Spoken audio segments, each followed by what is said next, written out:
तंबाकू में अक्सर ये देखा गया है कि पकड़ने में या लत लगने में तो देर नहीं होती, लेकिन जब छोड़ने की बात आती है तो हमेशा देर होता है। लोगों में तमाम तरह का एडिक्शन दिखता है जिससे वो बच नहीं पाते। Hello everyone, I am doctor Priyadarshi, senior consultant pulmonologist, Felix hospital Noida.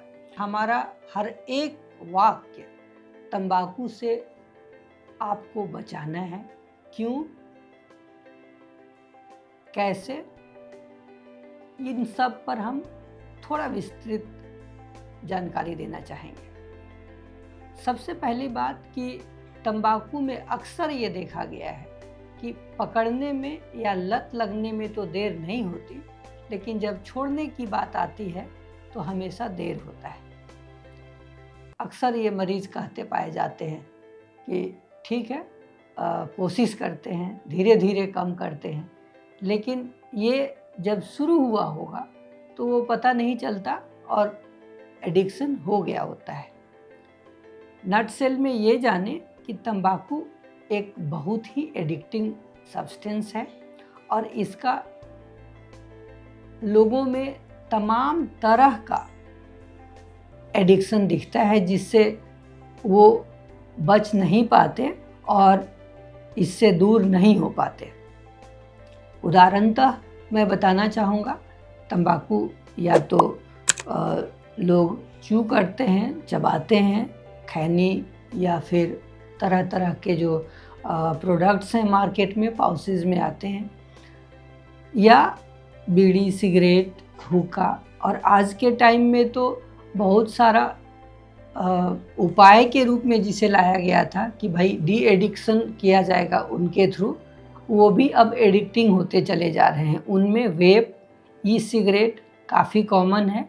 हालांकि भारत सरकार ने कभी इन्हें मान्यता नहीं दिया और ये ग्रे मार्केट से ही लिया जाता रहा है भारत में, फिर भी आप इसे आसानी से देख सकते हैं लोगों को अब्यूज करते हुए।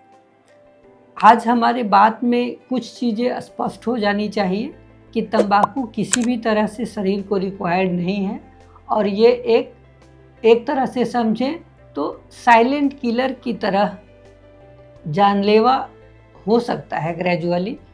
मैं बताना चाहूँगा कि ऐसा कोई शरीर का अंग नहीं है जिससे या जो कि स्मोकिंग में प्रभावित नहीं होता। अमूमन सारे तरह के कैंसर स्मोकर्स में होते हैं, या इवन जो तंबाकू चबाते हैं, खाते हैं, उनके साथ भी ये सब समस्या बहुत अधिक रहता है। चबाने वालों में जो उनका ओरल म्यूकोसा है, जो मुंह है, उसमें अक्सर कैंसर बनता हुआ दिखता है और बहुत ही भयावह स्थिति हो जाती है जब वो पूरा कैंसर फाइब्रोसिस करा देता है। मरीज मुंह तक नहीं खोल पाता, उसे खाने की समस्या होती है और आप इमेजिन नहीं कर सकते वो आदमी कैसे जिएगा जो मुंह भी नहीं खोल सकता, खा भी नहीं सकता। और अगर सर्जरी भी होगी तो क्या उसका पूरा ये सब काट के हटा दिया जाएगा?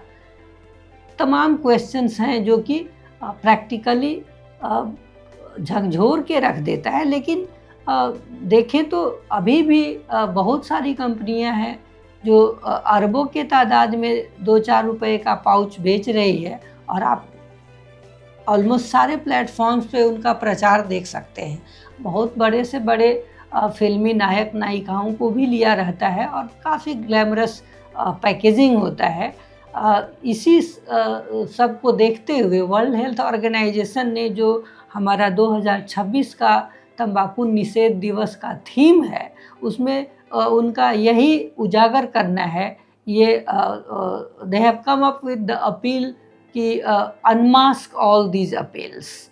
जैसे कि काफ़ी ग्लैमरस प्रोडक्ट्स दिखाया जाता है, बहुत सारी चीज़ों को फ्लेवर के रूप में पेश किया जाता है जो हमारे नवयुवकों को आकर्षित करते दिखते हैं और ग्रेजुअली वो इसके जाल में फंस रहे होते हैं।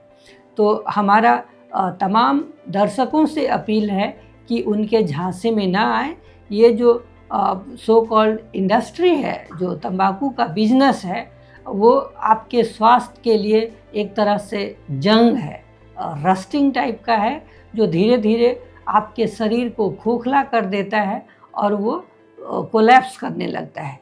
मैं अगर अंगों के प्रति एक एक कर उदाहरण दूँ तो क्या होता है, अगर कोई स्मोकर है तो न सिर्फ वो अपने आप को उससे उसके इन्फ्लेमेशन से ग्रेजुअली ख़राब करता चला जाता है, जो अमूमन रिएक्टिव एयरवे डिजीज़ से शुरू हो कर के अस्थमा, COPD तरह का तमाम न ठीक होने वाला बीमारी देता है।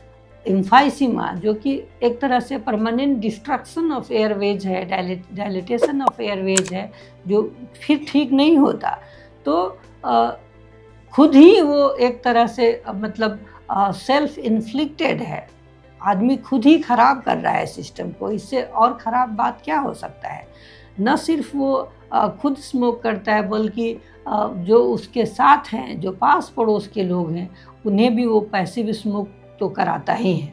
तो इससे बचना चाहिए। और टोबैको किसी भी फॉर्म में निकोटीन का एडिक्शन कराता है, उससे हमें बतौर बचना चाहिए और लोगों को जागरूक करना चाहिए कि इसमें ना लगे। बाकी की जो बीमारियां हैं इससे रिलेटेड, तो बहुत सारे कैंसर्स हैं जो कि रेस्पिरेटरी ट्रैक्ट के हो सकते हैं, यूरिनरी ट्रैक्ट के हो सकते हैं, किडनी में हो सकता है। कुछ बचता नहीं है, गैस्ट्रोइंटेस्टिनल ट्रैक्ट में हो सकता है। तो फिर इसमें क्यों ऐसा बेवजह फंसे आदमी। इससे हमेशा बचने की कोशिश करनी चाहिए। और मैं इस प्लेटफॉर्म से तंबाकू निषेध दिवस पे हमारा सबसे विनती है कि यथासंभव तंबाकू से दूरी बनाएं, और जो एडिक्टेड हैं उनके लिए डी एडिक्शन प्रोग्राम्स है, जिसमें हम मरीजों की सहायता करते हैं। वो सरकारी तंत्र में भी उपलब्ध है, कृपया उनका सहारा लें और इस ग्लैमरस निकोटीन इंडस्ट्री से बचें। बहुत बहुत धन्यवाद। हेल्थ से जुड़ी ऐसी कई और जानकारी के लिए फेलिक्स हॉस्पिटल के YouTube चैनल को सब्सक्राइब करें और अपने सवाल कमेंट बॉक्स के जरिए हम तक पहुंचाएं। और डॉक्टर की अपॉइंटमेंट के लिए दिए गए नंबर 9810455953 पर संपर्क करें।